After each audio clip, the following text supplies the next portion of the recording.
ঠিক 1 মাস আগে ও ওর চেনটা বিক্রি করে দিয়ে আমাকে হচ্ছে গাড়ি কিনে দেয়। ওর স্বপ্নটাকে বিসর্জন দিয়ে সে চেন বিক্রি করার মাধ্যমে আমাকে 1 লাখ টাকা দেয় আর আমার স্বপ্ন পূরণ করে দেয়।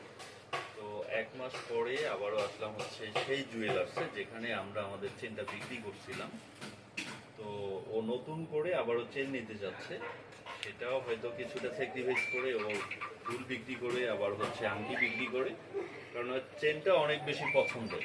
তো আসলাম হচ্ছে দাদা আমরা আজকে চেনের অর্ডার করব। কি অবস্থা? ভিডিওটা কন্টিনিউ করতে থাকুন। আমরা আবার দেখি লাকি তুমি তো নিয়ে দিতেছো না। হ্যাঁ তুমি তো নিয়ে দিতেছো না। আমি দিব কোনো একদিন। তো এই হচ্ছে আমাদের আংটি আর দুল, ফাইনালি আমরা এটা দিচ্ছি। এটা হচ্ছে আংটি, তারপরে দিচ্ছি হচ্ছে দুল। এগুলো এক্সচেঞ্জ করে আর কিছু টাকা অ্যাড করে আমরা নিচ্ছি 5 আনার চেন।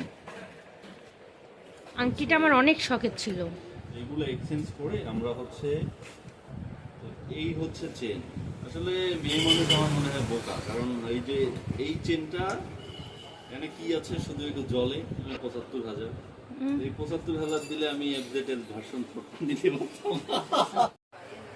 তো ফাইনালি হচ্ছে আমরা চেনের অর্ডার দিলাম। দাদা এটা কবে পাবো? 10 দিন পরে আমরা এসে চেনটা নিচ্ছি।